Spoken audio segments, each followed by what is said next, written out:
Welcome back to another class of Origin and Evolution of Life. I hope the chapter is going well up till now. If you find anything which is difficult to understand or to retain in any of these lectures, so please let me know so that we can take up some other necessary steps so that this chapter gets registered in your head. Okay? Apart from that, I hope you are doing well, studying regularly. I am presuming that you are studying regularly. So any which ways, तो generally class में होते तो मैं तुम लोगों को पूछता questions पूछता, but ठीक है any which ways. So alright, so let's jump on to the topic. In the last class, what we finished up, we started up, I told you this is one of the important section of your chapter. We started up with comparative anatomy, where what are we trying to compare? We are trying to compare the internal structures of different organisms. Cool? So different organisms we compare karenge, and what are we trying to relate? We are trying to get a conclusive decision that entire phylogeny which we have studied in animal kingdom, that is absolutely true. Okay, and that is what we say, that एक hypothetical एक imaginary common ancestor होगा, उस common ancestor से जो Darwin ने भी बोला था, उस common ancestor से organisms evolve होते गए. Organism मतलब population evolve होते गया, because we know this very important thing that unit of evolution is population. Evolution is not seen in a single organism, it is seen in a population. That population can be a large population, or that population can be a small population. So section 1 which we of comparative anatomy we completed in the last class, that was homologous organs, where you are expected to know what is homologous organs. You are expected to know what homologous organs explain. They explain adaptive radiation, and both homologous organs and adaptive radiation conclusively explain divergent evolution. Cool? So this is what you are expected to talk about. It is also one important point also you need to remember, that homologous organs also explains evolution by phylogeny, or in other words homologous organs explains phylogenical it gives you a phylogenical relation with respect to the evolution of the organisms. ठीक है, ये तीन important चीजें, और कुछ जो examples आपको मैंने बोले थे, ये एग्जांपल्स आपको याद रखने हैं बेटा. ठीक है, plant scalar, animal scalar. Alright, so now let's try and relate it with analogous organs. अब जब मैंने एनालॉगस ऑर्गन्स के बारे में बात किया, ठीक है, I told you that analogous organs have similar function but absolutely different structure. अभी क्लासिक एग्जांपल अगर मैं लूं तो बटरफ्लाई को भी विंग्स है ना, which is used for flying, है ना, fluttering here and there. Birds also have a wing, which is again used for flying, right? But when you look at the architecture, when you look at the anatomy of these two structures, when you look at the architecture of the butterfly wing, right, they're so perishable, they're so delicate. But when you talk about the bird wing, they're comparatively stronger, and the internal anatomy is made up of bones, it is made up of feathers. But दोनों की functional similarity है. तो मैं ये नहीं बोल सकता बेटा, अब यहाँ पे अगर मैं ये नहीं बोल सकता कि बटरफ्लाई के पास भी विंग्स है और बर्ड्स के पास भी विंग्स है, दोनों का फंक्शन सेम है, तो both of them are analogous organs. But I cannot come to this conclusion. मैं ये नहीं बोल सकता कि बटरफ्लाई से बर्ड इवॉल्व हुआ है, right? Because अगर एनिमल किंगडम में भी देखूं तो butterfly falls into arthropoda, Aves में आते हैं बर्ड्स. सो बहुत लंबा सा इनके बीच में गैप है, करेक्ट. कॉर्डेट नॉन कॉर्डेट का भी एक मेजर डिफरेंस है. But what I can say that both of them have occupied a similar habitat. मतलब they do not occupy the land much, they do not occupy the land, they occupy the aerial region, they occupy the aerial habitat, correct? So बोलने का reason ये है बेटा कि आपका जो habitat similar है, तो हम ये अज्यूम कर सकते हैं that insect that is butterfly भी कोई ऑर्गेनिज्म से आया होगा, बटरफ्लाई भी एक टाइप का इंसेक्ट है, राइट? सो दैट इंसेक्ट अगर फैमिली में, अगर मैं आर्थ्रोपोडा की बात करूं, आर्थ्रोपोडा में there are several organisms, right? Arthropoda में स्कॉर्पियन भी आता है, स्पाइडर भी आता है, आर्थ्रोपोडा में बेडबग भी आता है, राइट? और वही आर्थ्रोपोडा में बटरफ्लाई भी आता है, correct? So when the evolution of arthropoda was going on, when the diversification of the insects or phylum arthropoda was going on similar grounds, there the evolution of bird was also going on. मतलब घूम फिर कर बात हमारी जाते हैं geological time scale पे। Geological time scale पे एक टाइम था जहां पे there was dominance of insects, correct? Because ऐसा कंडीशन था कि पानी में तो ऑर्गेनिजम्स बन ही रहे थे, बट एक टाइम आ गया कि लैंड खाली था, करेक्ट? लैंड में इंसेक्ट्स का डोमिनेंस हुआ और लैंड में insects were absolutely of huge particular size, right? और स्लोली एंड स्टेडीली इंसेक्ट्स का नंबर कम होते गया बिकॉज एम्फीबियंस बढ़ते गए, एम्फीबियंस ने इंसेक्ट्स को खा के कम कर दिया। बट ऐसा नहीं होता बेटा कि the entire population does not wipe out, right? 2012 करके एक मूवी आई थी, है ना? 2012 में भी हमको क्या बताया था कि कैटास्ट्रोफिक डिस्ट्रक्शन, जब भी 2012 मूवी आई थी तब हम डर गए थे कि ऐसा प्रेडिक्शन आया था ना कि दुनिया खत्म होने वाली है, right? But still there a bunch of people, ये प्री हिस्टोरिक टाइम से आया हुआ है, earth has experience so much of catastrophic destruction, but the successors of the life, the perpetuator, the continuers of the life are absolutely safeguarded by the nature, है ना? हमारी एक story है, एक रिलीजियस टेक्स्ट में भी एक स्टोरी है, there's a story of Noah, और ऐसे ही हिंदू लिटरेचर में, हिंदू माइथोलॉजी में भी एक स्टोरी है where it is associated with the मत्स्य अवतार of Lord Vishnu. So बोलने का मतलब ये है where the entire earth was submerged in a lot of water, a lot of catastrophic calamity, but there also every representative of each species was safeguarded. अब इसको बहुत एक spiritual context में बता दिया है, but when you talk about this nature, अगर catastrophic destruction, अब थोड़ा सा हम spiritual level से अलग चले जाते हैं, ठीक है? नवरात्रि चल रही है तो थोड़ी स्पिरिचुअल चीजें भी होनी चाहिए, मतलब it is automatically imbibed, so I really can't help it. Come back.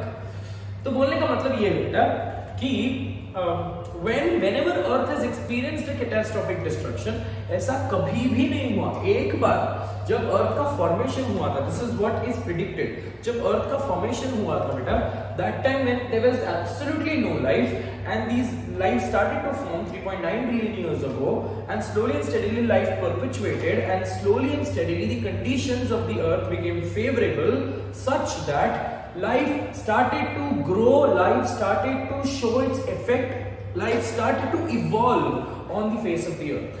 ठीक है, एक बार एवोल्यूशन हो गया, एक बार बहुत सारे ऑर्गेनिजम्स ने कॉन्कर कर लिया पूरे लैंड को, पूरे ह्यूमंस नहीं थे तभी, पूरे लैंड को कॉन्कर कर लिया, पूरे वाटर को कॉन्कर कर लिया, स्लोली एंड स्टेडीली एयर को कॉन्कर कर लिया, राइट? अब क्या हो गया? अर्थ एक्सपीरियंस्ड आइस एज, या फिर अर्थ ने मीटियोराइट फॉल की वजह से, या फिर कॉन्टिनेंटल ड्रिफ्ट जो हम लोग पढ़ेंगे थोड़े टाइम के बाद, ठीक है? या फिर ऐसा हुआ टेक्टोनिक प्लेट का मूवमेंट, अर्थक्वेक, सुनामी, ये सब चीजें होते गई बेटा, ठीक है? But what happened in this particular thing, that life did not end absolutely। ऐसा कभी भी नहीं हुआ कि कितने भी कैटास्ट्रोफिक डिस्ट्रक्शन, नेचुरल कैलामिटी आते गई, बट अर्थ में लाइफ, एक बार लाइफ तो चालू हो गया था ना, तो ऐसा कभी भी नहीं हुआ दैट लाइफ कंप्लीटली वैनिश्ड और लाइफ कंप्लीटली वाज डिस्ट्रॉयड। बड़ी तो क्या वाली थी अभी, anyways, so life completely vanish, ऐसा कभी नहीं हुआ ऑन दैट पर्टिकुलर पॉइंट। क्यों? बिकॉज यही नेचर है which had given certain defense, which had given certain protection to some species which could sustain in that catastrophic destruction। हम मानते हैं that cockroaches, आज जो cockroaches हमको छोटे छोटे बेबी cockroaches दिखते हैं, ठीक है? एक जमाने में cockroaches were absolutely huge, right? They were absolutely huge। because ये उनका dominance का time था. But slowly and steadily they were absolutely fed by amphibians, by reptiles, etc., etc. तो उनकी major proportion में hunting होते गई and slowly and steadily वो कम होते गए, right? But and जैसे ही उनकी population कम होते गई, तो slowly and steadily there were certain genetic changes, ठीक है, which took place in the generation, in the population, slowly and steadily, which decreased their size. और साइज कम होने की वजह से वो किधर किधर छुप जाते थे, और छुपने की वजह से they could safeguard their life even in the catastrophic destruction. हम मानते हैं कि कॉकरोचेस डायनासोर के टाइम से था, और डायनासोर के टाइम पे तो मैसिव डिस्ट्रक्शन हुआ था, मीटियोराइट फॉल था यहाँ पे से टेक्टोनिक प्लेट, कॉन्टिनेंट्स जो थे, मेरा एक सुपर कॉन्टिनेंट था, all that continent was absolutely separating. There was so much of earthquakes happening on the face of the earth, right? Temperature was absolutely freezing, correct? तो यहाँ पे बोलने का मतलब ये है बेटा कि जब बर्ड्स इवॉल्व हो रहे थे, ठीक है, from reptiles, birds, reptiles land organism है बेटा, और रेप्टाइल्स ही बर्ड्स में इवॉल्व हो रहे थे, ठीक है, but that time insects were also prevalent, but insects की साइज छोटी थी, करेक्ट? इंसेक्ट्स थे, डायनासोर से मानते हैं कि बर्ड्स बने, राइट, या रेप्टाइल से मानते हैं कि बर्ड्स बने, but that time also insects were there, correct? So slowly and steadily जब रेप्टाइल से बर्ड हो रहा था, बर्ड बन रहा था, क्यों? क्योंकि एरियल डोमेन जो था, एरियल इकोसिस्टम जो था, that had less population. अभी आप कॉमन सेंस, थोड़ा सा हम कॉमन सेंस पे जाते हैं, ठीक है, ह्यूमन बीइंग्स की इसमें जाते हैं. अब what are we trying to do, जहां पे अगर मेरे को घर बनाना है, लेट्स से फॉर एग्जांपल, और अगर सिटीज में घर बहुत एक्सपेंसिव प्राइस में मिल रहा है मेरे को, so what I will do, मैं क्या करता हूँ कि मेरे को सस्ते में लैंड एज अ प्रॉपर्टी खरीद कर रखना है, तो मैं क्या करूंगा, जो ऐसे कोई आउटस्कर्ट्स में जाऊंगा, ठीक है, and I have this plan already, outskirts में जाऊंगा और जहां पे मेरे को लैंड थोड़े सस्ते में मिल जाए, और आउटस्कर्ट्स में जाके मैं वहां पे लैंड खरीद लूंगा. क्यों? बिकॉज आई नो कि over a period of time, as time will pass, the price of that particular land which I have bought will absolutely keep on increasing. अगर इंक्रीज नहीं भी हुआ तो मैं वहां पे एक फार्म हाउस बना सकता हूँ, मैं वहां पे एक रिजॉर्ट बना सकता हूँ, बिकॉज रिजॉर्ट्स तो सिटी के भारी होते हैं, राइट? एंड अगर मैं रिजॉर्ट बना सकता हूँ, मेरे पास बहुत पैसा है, काश ऐसे होता मेरे पास, बट अगर मैंने आउटस्कर्ट्स में रिजॉर्ट बना दिया, still I will absolutely be earning, correct? So घूम फिर कर बात ये था बेटा, अभी इसी को हम उधर रिलेट करते हैं, ठीक है? So ultimately I will look out for that particular area, that particular land piece which is less occupied. Why? Because I will get it in a less amount. It will be a little more less expensive. Correct? तो मैं इसीलिए outskirts की तरफ जाऊंगा, जहां पे लोग ज्यादा नहीं है, जहां पे लोगों का इतना ध्यान नहीं जा रहा, बिकॉज वो सस्ते में मिल जाएगा. सेम स्टोरी यहाँ पे बेटा, राइट? जब रेप्टाइल से बर्ड्स इवॉल्व हो रहे थे, because aerial domain was less occupied, ठीक है, और जो land insects थे, they were also at a great threat because amphibians और reptiles उनको खाते जा रहे थे, ठीक है, उनकी population कम हो रही थी. तो slowly and steadily, simultaneously, at the same time, insects में भी evolution होते गया, ठीक है. तो यहाँ पे birds evolve हो रहा था, which is larger organism, यहाँ पे छोटे छोटे insects भी evolve हो रहे थे, because they had to escape this threat from getting eaten up, right? तो slowly and steadily एक strategy उन लोगों ने use कर लिया, wings develop कर लिए, तो वो अब उनके पास एक defense आ गया बेटा, कि wings के वजह से they could absolutely escape from that land and they could occupy the aerial domain.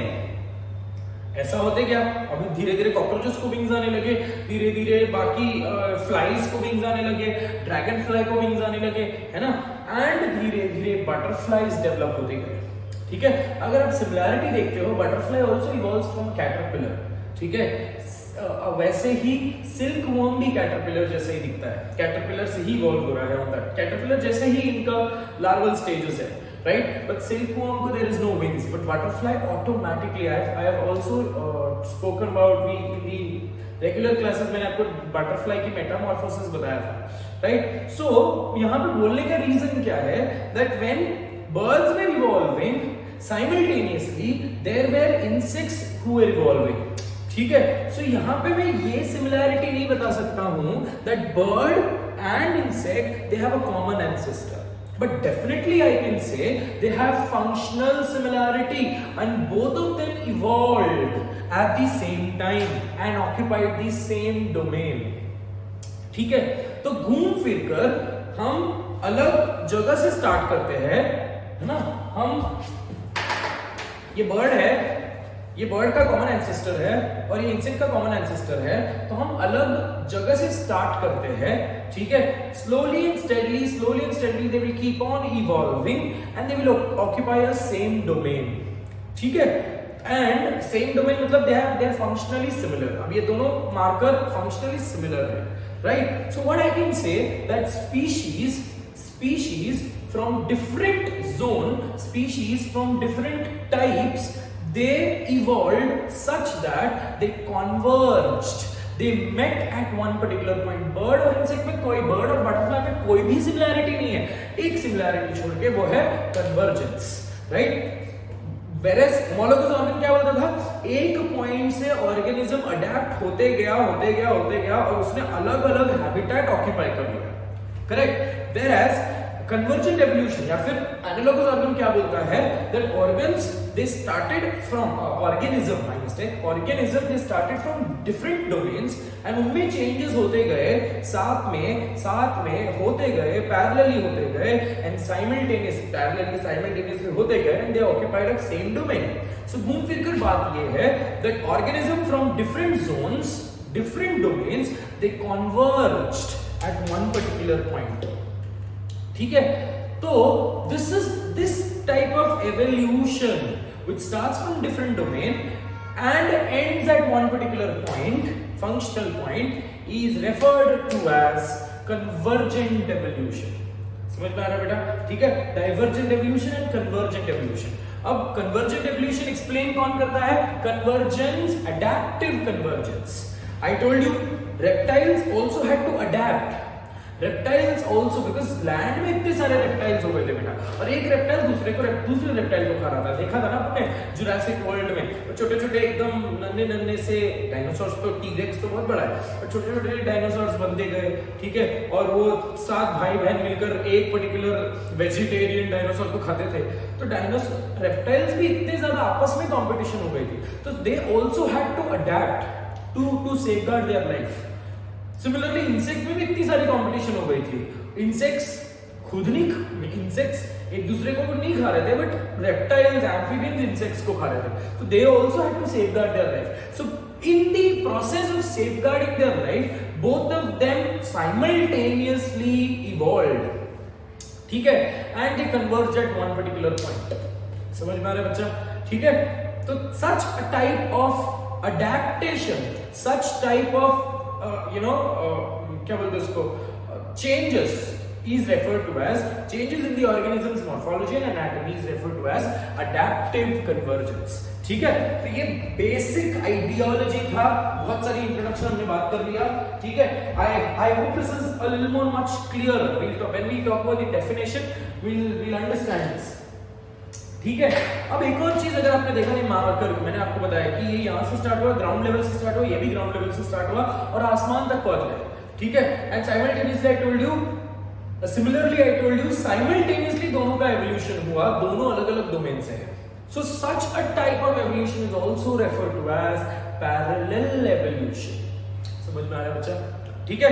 तो बोलने का मतलब ये है, adaptive convergence leads to parallel evolution या convergent evolution, which talks about animal from the different domains, they have a functional or they have a common characteristics with respect to their functional similarity. समझ में आ रहा है बच्चा? तो homologous organs, adaptive radiation से हम एक्सप्लेन करते हैं डाइवर्जेंट एवोल्यूशन, वैसे ही एनालॉगस ऑर्गन्स adaptive convergence से they will explain you convergent evolution। समझ में आ रहा है? तो अब हम बात करते हैं with respect to their similarity. Okay, types of analogous organs. I am not writing the definition because I have written that definition in the earlier class. So what are analogous organs? They have similar function but different, absolutely different structure. One example is, classic example is wings of the insects and wings of the butterfly and wings of the birds. ठीक है. तो चलो let's write down a few examples with respect to the analogous organs. बहुत सारी introduction मैंने आप लोगों को already they the.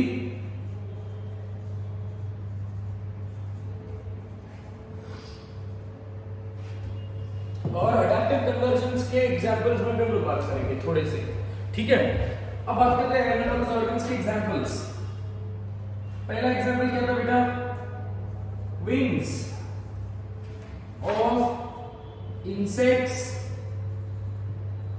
and birds, है ना. दूसरा एग्जांपल विद रिस्पेक्ट टू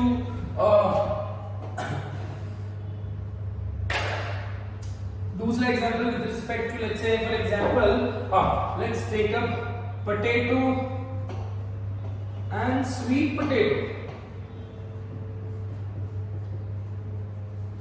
है ना. Solanum tuberosum, stem tuber, Pomia batatas, root tuber. Both of them are modification. This is the modification of stem. This is the modification of root. So बोलने का मतलब they do not have structural similarity, but both of them they have functional similarity, and that functional similarity is storage of starch. ठीक है. Similarly, third example ले लेते हैं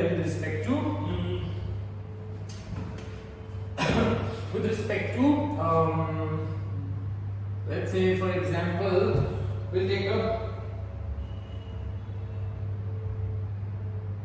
sting organs. ठीक है. अब बोलने का मतलब ये है sting organs of honey bee or bee or snake. ठीक है. Sting organ of bees and scorpion. bees की छोटी सी स्टिंग होती है ना, एट द टेल रीजन. वैसे ही दोनों का फंक्शन ऑलमोस्ट सेम है, राइट. बट आर्किटेक्चरली और anatomically both of them are absolutely different. ठीक है. सिमिलरली एक और एग्जांपल ले लेते हैं with respect to Chlorogagnon cells of earthworm and human liver. ठीक है. Human liver similar. देखो इसका भी फंक्शन वही है. लिवर का, ह्यूमन लिवर का जो फंक्शन है ऑन दैट पर्टिकुलर पॉइंट. ठीक है. मैमेलियन लिवर बोल दो या ह्यूमन लिवर बोल दो, which is associated with enzyme production. ठीक है. Similarly here chlorogagnon cells of earthworm are associated with enzyme production. ठीक है. Similarly एक और एग्जांपल ले लेते हैं with respect to Malpighian tubules of cockroach. जो भी एनिमल किंगडम में हम लोग ने different type of excretory organs पढ़े हैं. ठीक है. Malpighian tubules पढ़ा है, देन ग्रीन ग्लैंड पढ़ा है, कॉक्सल ग्लैंड्स पढ़े हैं. ठीक है. all of them are functionally similar. इसका भी फंक्शन वही है, clearing out the excretory material. ठीक है. and mammalian kidney.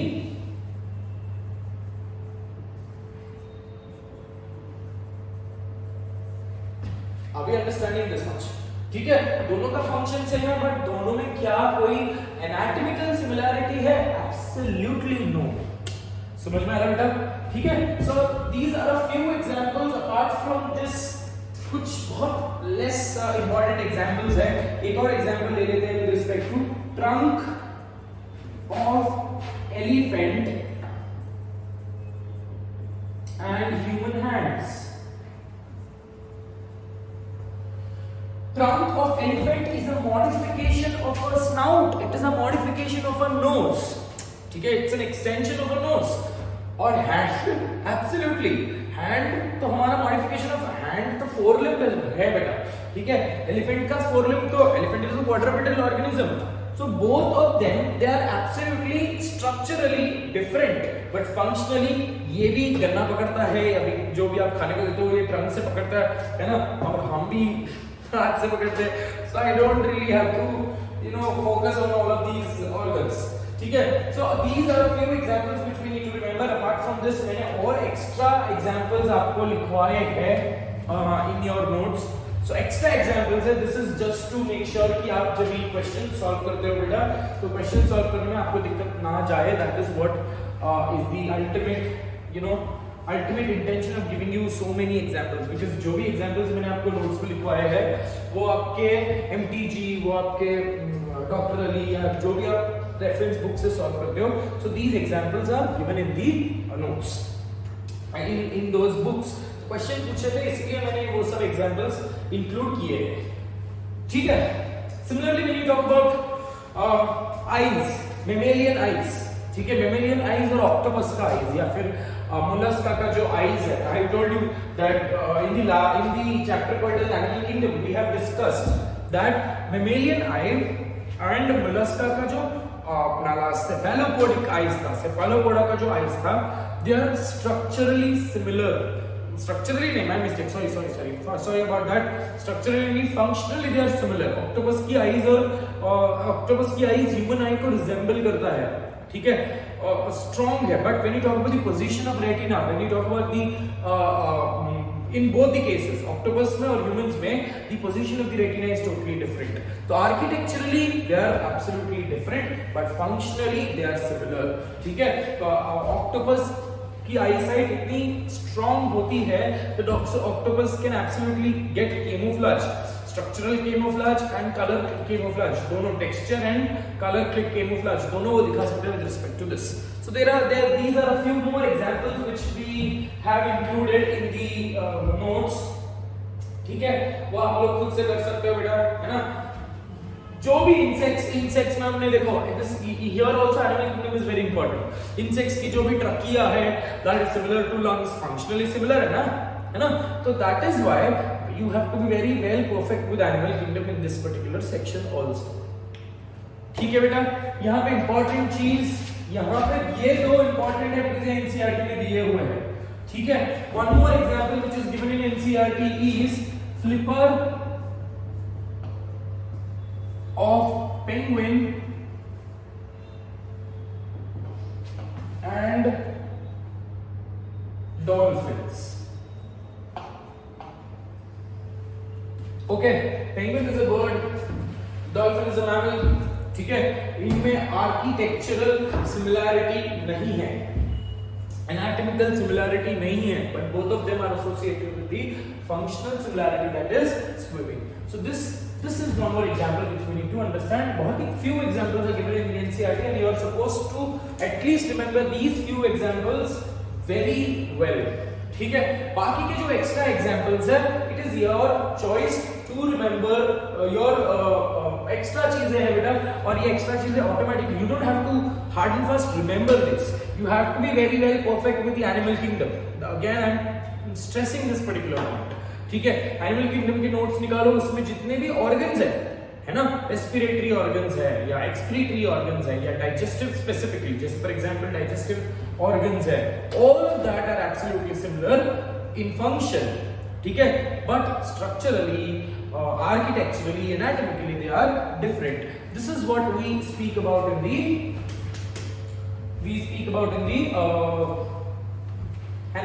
analogous organs. एक और एग्जांपल मेरे दिमाग में आ रहा है, वो है streamline body architecture of a dog fish and a whale.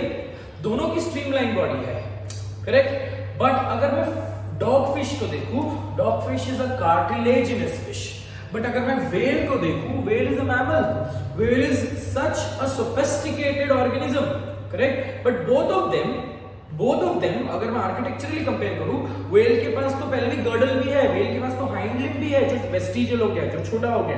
अगर व्हेल की बॉडी काट कर देखूंगा तो I will also find pelvic girdle के bones, I will also find these pelvic girdle के बोन्स और अपने हाइंड लिम्ब के बोन्स, बट डॉग फिश में मेरे को कोई बोन्स नहीं दिखेगा बेटा, बट दोनों की स्ट्रीमलाइन बॉडी है and both of them the streamlined body is useful for swimming. So all of that is examples of analogous organs. ठीक है, and these analogous organs they explain a concept called as adaptive convergence. Now what is adaptive convergence? Again I told you what is adaptive convergence. These organisms they evolve, ठीक है, they show certain type of modifications, the population shows certain type of evolution such that they converge at one particular point, and that is function. So in other words, nature is selecting here, so some kind of modifications which the organism or which the population shows, and the nature is also supporting that. ठीक है, एक concept हम लोग पढ़ेंगे which is called as natural selection. अब natural selection समझने के लिए you have to consider nature as a strong entity. nature एक abstract quality है, ठीक है. Still I told you nature के बारे में तो हमने बहुत सारी बातें कर ली है, अपने ये भी पता है नेचर ही कॉन्शियस है. नेचर को पता था कि आज हमको फॉसिल फ्यूल्स का यूज होगा, इसलिए नेचर ने उस टाइम पे बहुत सारा डिस्ट्रक्शन करके बहुत सारे जानवरों को मारकर फॉसिल फ्यूल्स का डेवलपमेंट करवाया. Correct. Slowly and steadily, nature is also experiencing change, and nature is supporting those organisms. Nature is selecting those organisms which it or which she. Let me denote later nature as a female, mother nature. So nature knows what to support. Nature knows what to absolutely stop. So nature has selected these organisms. Simultaneously, it has selected a bird to conquer the aerial domain, है ना. और उसको पता है कि अगर aerial domain में सिर्फ और सिर्फ बर्ड रहेगा तो बर्ड्स के आपस में भी कंपटीशन हो जाएगी, तो बर्ड्स को भी कम डेवलप करवाया. ठीक है, सिमिलरली इंसेक्ट्स को भी उसने डेवलप करवाया बिकॉज इंसेक्ट्स को भी बचाना था, बिकॉज नेचर में biodiversity is again very important. ठीक है, ऐसे बहुत ही फ्यू ऑर्गेनिजम्स हैं जो इस नेचर से चले गए तो हम इकोसिस्टम को फर्क नहीं पड़ेगा. That one of the organism is mosquito. ठीक है, पूरे के पूरे इकोसिस्टम से मस्कीटो अगर चला गया, a lot of people also say cockroaches, but specifically cockroaches के ऊपर हम conclusively बात नहीं कर सकते, but यही है कि cockroaches भी चले गए तो भी जान छुटी गई. But बोलने का मतलब ये है, a lot of ecologists, a lot of environmental biologists, they say that अगर mosquito gets completely eliminated from the entire biosphere, nature को ज्यादा फर्क नहीं पड़ेगा. करेक्ट. बट सिमिलरली अगर मैमल्स खत्म हो रहे हैं, अगर फूड चेन के कुछ स्पेसिफिक हॉलमार्क, फ्रॉग्स खत्म हो रहे हैं, frogs are also getting endangered.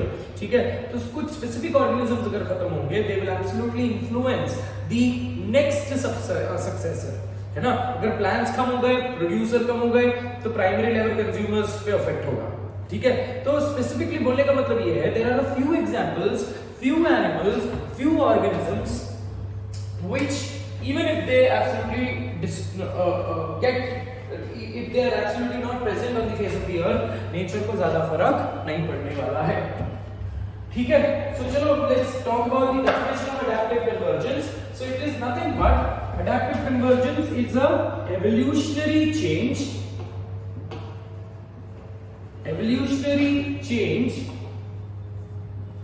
influenced by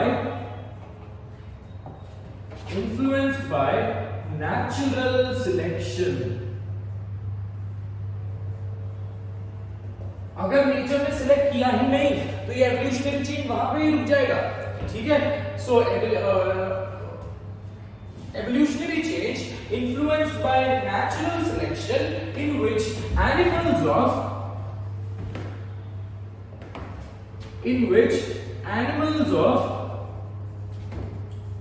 different origin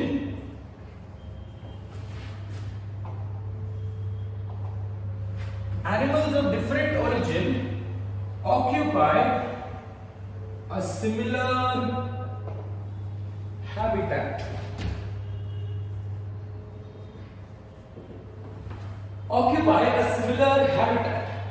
Okay. change influenced by natural selection.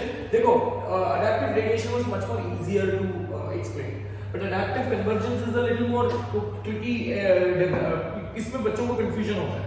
The evolutionary change influenced by natural selection in which animals of the different origin occupy a similar, या फिर एक थोड़ा सा हम यहाँ पे add कर देते हैं, animals of different origin show similar modifications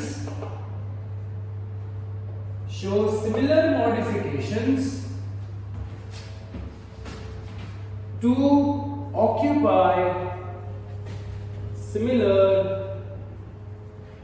habitats. ठीक है, इसके example, classic example which explains adaptive convergence is evolution of placentals and marsupials.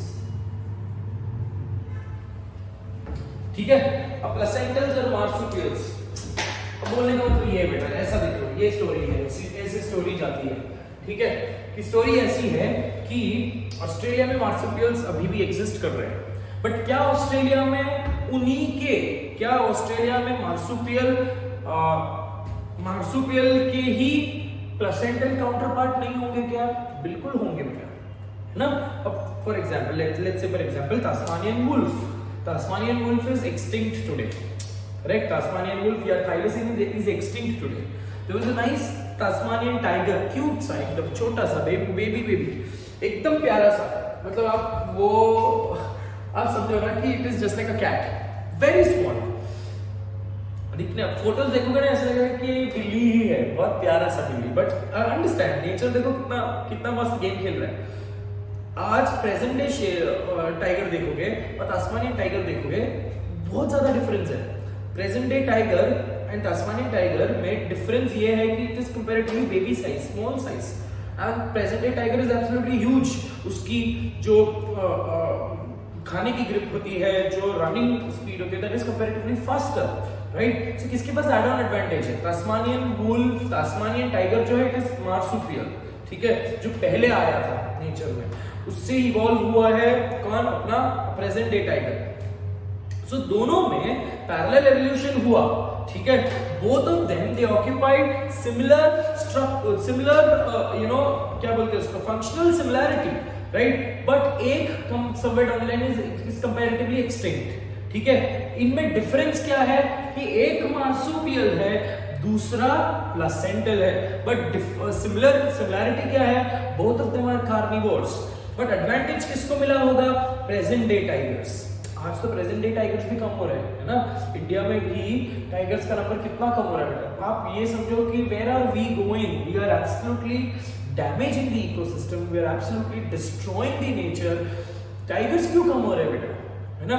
Tigers मतलब ह्यूमन इंटरवेंशन इतना ज्यादा हो गया है that a lot of tigers are being hunted just for entertainment, just for their personal pleasure. Tigers इतने बड़े huge organisms जो 50-60 साल तक जी सकते हैं, उनको मार दिया जाता है. Why? For their any particular purpose, है ना. सलमान खान की तो दिवाली निकली है ना. सलमान खान ने ब्लैक बक को मारा था. A species of organism which is considered to be sacred. ठीक है, black buck is considered to be sacred. Rajasthan में ब्लैक बक को बहुत ऐसे sacred माना जाता है ना. सो बोलने का रीजन ही ये है. उसने क्यों किया वो नहीं पता, but still he is a very good man, he is a very good celebrity. People don't really, he is still moving around on the face of the earth as if he has done nothing, है ना. So just अपने personal ease and personal entertainment के लिए large huge organisms are hunted. Same hunting होता था in the nature, right? So Tasmanian tiger and present day tiger, Asian tiger बोल लो, both of them have similarity, both of them are functionally similar, both of them are they occupy the same habitat, they occupy wild nature, and both of them occupy the same nutrition, same type of food. But इनमें जो structural similarity है वो क्या है बेटा? एक mode of reproduction अलग है. मोड ऑफ रिप्रोडक्शन मतलब मोड ऑफ डेवलपमेंट अलग है ना. एक में कंप्लीटली इंटरनल डेवलपमेंट होता है, एक में एक में पार्शियली इंटरनल डेवलपमेंट होता है. सो both of these cases simultaneously यहाँ पे एशियन टाइगर भी डेवलप हो रहा था, यहाँ पे तास्मानियन टाइगर भी डेवलप हो रहा था. ठीक है, बट तास्मानियन टाइगर नेचर मतलब ऐसा हुआ कि Tasmanian tiger was considered to be a little more weaker and खत्म, उनकी पॉपुलेशन खत्म हो गई. Same is the case with the Tasmanian wolf. Tasmania is a small island, a small island which is near Australia. ठीक है, अब island countries में ये प्रॉब्लम होती है बेटा, because they are covered by water, not supported, covered by water on all the sides. The organisms gets restricted there, है ना. और अगर कंपटीशन इतना ज्यादा बढ़ गया, ठीक है, तो जो वीक ऑर्गेनिजम्स है, कंपटीशन, छोटा आइलैंड तो कम, लेस अमाउंट ऑफ फूड, है ना, less amount of food. So when you have less amount of food, है ना, तो आप अगर खाना खत्म हो गया तो आप क्या करोगे, आपके फेलो बींग्स को खाने लगोगे. ऐसे ही बहुत स्टोरी है, मैंने आपको बताया भी, ये भी बताया था कि every particular organism on the space of the earth is looking for survival. आज मैं भी हर जगह पे सर्वाइव करने की कोशिश करूंगा. Every organism wants to survive. Even if you cut the head of the cockroach, still it absolutely keeps on walking. तो दम तोड़ देता है क्या? नहीं. इट कैन की, हमने ये एनसीईआरटी में भी पढ़ा है that it keeps on walking, it keeps on moving till 7 days. It is still alive. वो किस इंटेंशन से चलता होगा, सोचो आप, है ना.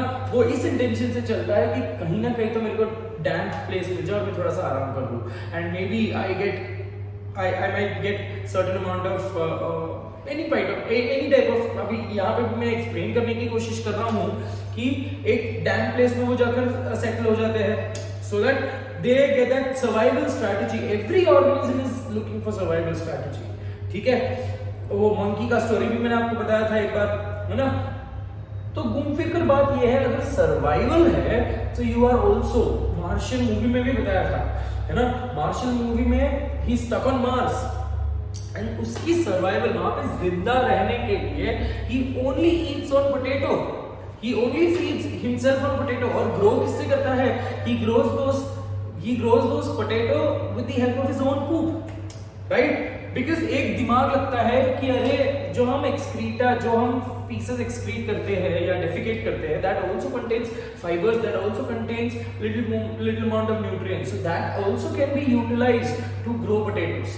और अल्टीमेटली वो 4 साल सिर्फ पोटैटो पे जिंदा रहता है. क्यों? वो तो एकदम तोड़ सकता था ना, अरे मैं तो खाता नहीं हूं, मैं तो मर जाता हूं, let me take up some lethal dose, let me go and die, because अब तो मेरा जाना पॉसिबल ही नहीं है. Correct. Every organism is looking for survival, absolutely, right. And वो सर्वाइवल अगर आती है तो आप आपके फेलो बींग्स को भी खा लेते हो. समझ में आ रहा है? अब इंसान को नहीं खाता. अब China is a different case, China is a different planet.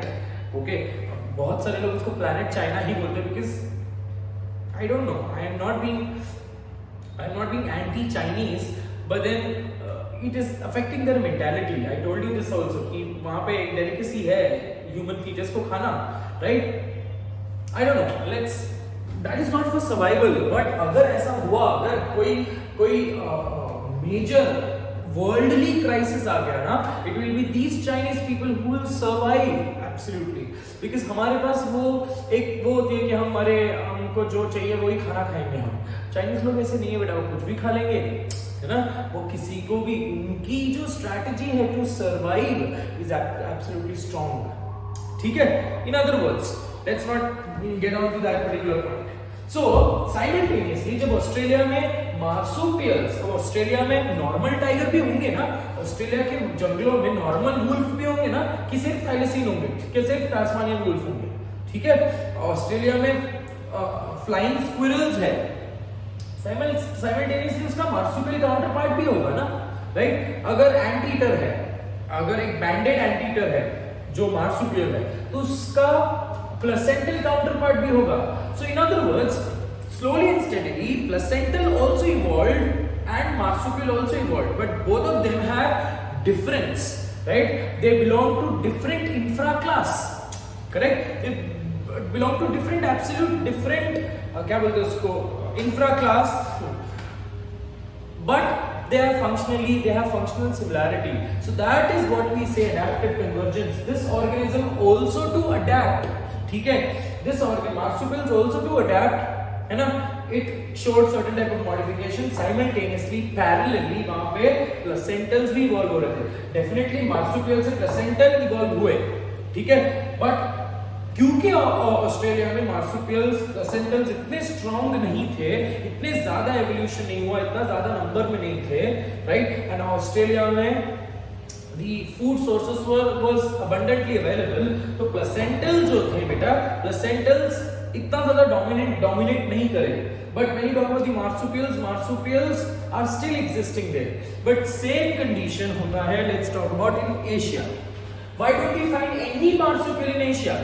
एक भी मार्सुपियल एशिया में नहीं है, एक भी मार्सुपियल यूनाइटेड स्टेट्स में नहीं है, अफ्रीका में नहीं है, because they are large places. Asia, Europe, ये सब तो लार्ज ऑर्गेनिजम्स है. क्या एक जमाने पहले once upon a time marsupials वहां पे नहीं थे क्या? बिल्कुल थे बेटा. अगर फाइलोजेनी बात करेंगे तो मार्सुपियल्स बिल्कुल थे, ठीक है, but since it was a large occupied area and large occupied area, तो कंपैरेटिवली ऑर्गेनिज्म का मतलब अगर एक एरिया है जो बहुत बड़ा है तो वहां पे बहुत ज्यादा परपेचुएशन होगा, बिकॉज़ फूड सोर्सेज बहुत ज्यादा अवेलेबल होंगे.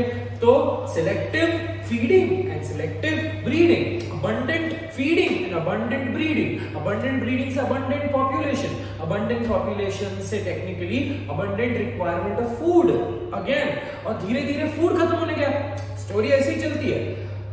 तो अबंडेंट पॉपुलेशन हुआ तो अबंडेंट फूड खत्म होने लगा, और when there was scarcity of the food, जो हाई डोमिनेंस पे है, जो हायर लेवल पे है, जैसे प्लेसेंटल्स हायर लेवल पे है.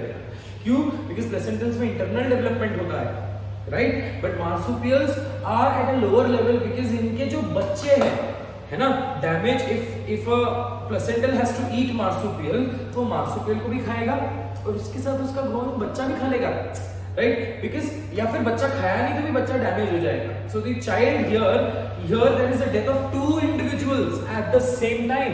वेयरएज प्लेसेंटल को अगर मारना है तो अगर प्लेसेंटल मेल को कंसीडर करो, अगर प्लेसेंटल प्रेग्नेंट मेल है या अगर प्लेसेंटल प्रेग्नेंट नहीं है, सो देयर, या फिर प्लेसेंटल का बच्चा ग्रो हो गया तो the baby can easily escape. बच्चा यू नो डिलीवर हो गया, baby can escape, but marsupial को एस्केप ही नहीं कर सकता ना, क्योंकि वो पाउच में है, राइट. सो अगर मार्सुपियल मर रहा है तो eight the same time, example बता रहा हूं, एट द सेम टाइम दो मरेंगे, राइट. रेशियो देखो, प्लेसेंटल अगर मर रहा है तो प्लेसेंटल एक मरेगा. So ultimately when you talk about in Asia, in Europe, in the northern hemisphere के जो कॉन्टिनेंट्स है, वहां पे the number of marsupials royally decreased, ठीक है, because the dominance of placentals was so much, ठीक है, and the need for food was so much because the population was comparatively extensively grown there.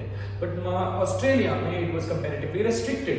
But मैं ये बोल सकता हूं, बिल्कुल ऑस्ट्रेलिया में अगर मैं बोल सकता हूं कि मार्सुपियल्स भी डेवलप हुए, साइमल्टेनियसली प्लेसेंटल भी इवॉल्व होते होते होते गए, राइट. जहां पे अडैप्टिव रेडिएशन मार्सुपियल का भी हुआ, वहीं पे अडैप्टिव रेडिएशन प्लेसेंटल का भी हुआ ऑन दैट पर्टिकुलर पॉइंट, ठीक है. सो एग्जांपल्स ले लेते हैं हम लोग थोड़े से.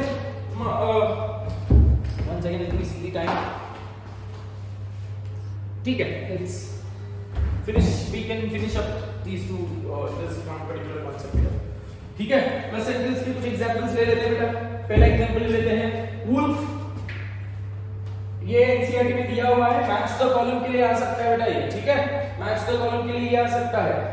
वुल्फ का मार्सुपियल काउंटरपार्ट कौन है? थाइलेसी, ठीक है. फिर अपना आता है तास्मानियन टाइगर, नॉर्मल टाइगर, ठीक है, तास्मानियन नॉर्मल टाइगर, एशियन टाइगर बोलो, तास्मानियन टाइगर, ठीक है. उसके बाद आता है आपका प्लेसेंटल में anteater, normal anteater, banded anteater, numbat जिसको हम बोलते हैं.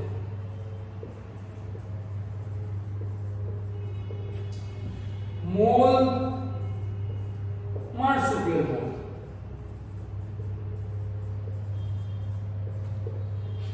लीमर, स्पॉटेड कस्कस,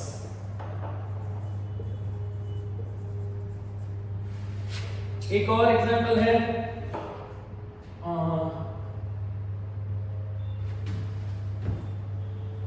कंटिन्यू कर रहा हूं यहां पे, कंटिन्यू कर रहा हूं यहां पे, ठीक है। Placental marsupial, squirrel, sugar glider, ठीक है। फ्लाइंग स्क्विरल,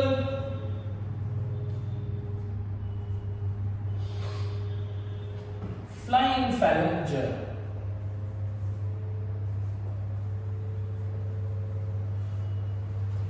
साइमल्टेनियसली देखो, this is arboreal, this is arboreal, ये इंसेक्टिवोरस है, ठीक है। This is also insectivorous, there is a word for being insectivorous, wait, there is a word for being fossorial, है ना, fossorial जो बरो करते हैं, है ना, तो ये भी फोसोरियल है, ये भी फोसोरियल है। दिस इज अ कार्निवोरस, ठीक है, दिस इज अगेन आर्बोरियल। तो दो सारे अलग-अलग डोमेन्स में है, सारे अलग-अलग हैबिटेट को ऑक्यूपाई करते हैं, right? But when you talk about similarly on the same time, marsupials are also occupying different domains. But ये दोनों एक डोमेन पे आ रहे हैं, right? ये और ये फंक्शनली सिमिलर है बट स्ट्रक्चरली अलग है बेटा। ये कंप्लीटली अलग इंफ्रा क्लास में आता है, ये कंप्लीटली अलग इंफ्रा क्लास में आता है, बट एक जो चीज उनमें कॉमन है that is the functional similarity. So they adaptively converge at one particular point which explains your adaptive convergence, ठीक है। So in other words, adaptive convergence, conclusive चीज क्या है? The adaptive convergence, adaptive convergence explains convergent evolution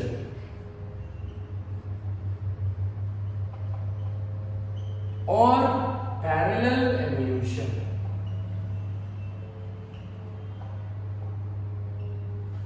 समझिए बच्चा, ठीक है। So that is all with respect to this particular topic, ठीक है। So एक कंक्लूसिव दो स्टेटमेंट हम लोग लिखेंगे यहाँ पे, वो दो स्टेटमेंट यहाँ पे लिख रहा हूँ। Conclusion from homologous organs and analogous organs, we still have to do vestigial organ, ठीक है, and then we will finish up biogeography. दो अपन नेक्स्ट क्लास में कर लेंगे, ठीक है। Conclusion,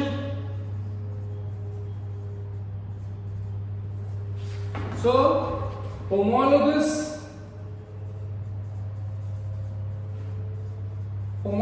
organs, they explain evolution by phylogeny, and analogous organs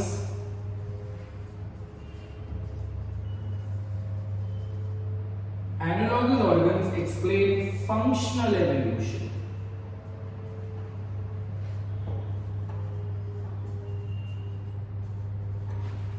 Homologous organs explains structural evolution, जहां पे स्ट्रक्चर में डेवलपमेंट होती गई, और analogous organs explains functional evolution, जहां पे सिमिलर फंक्शन ऑक्यूपाई करने के लिए अगेन स्ट्रक्चर में डेवलप होती गई, बट स्ट्रक्चर एब्सोल्युटली डिसिमिलर है, ठीक है। In other words evolutionary so this is the final conclusion which you need to remember with respect to your exam point of view. So homologous organs, analogous organs में extensively दो lectures हमने finish कर लिए। ज़्यादा time इसमें generally अगर आप बाकी इसमें देखोगे तो एक ही lecture में इसको sum up करता है, but deliberately I wanted it to be fixed in your head because it is important. All right. So there we wind up today's class. Thank you so much for watching the video. Take care of yourself. I hope you have a great day ahead, great and a learning and an intellectual day ahead. Sarcasm tha, intellectual day ahead. Take care of yourself. Bye bye.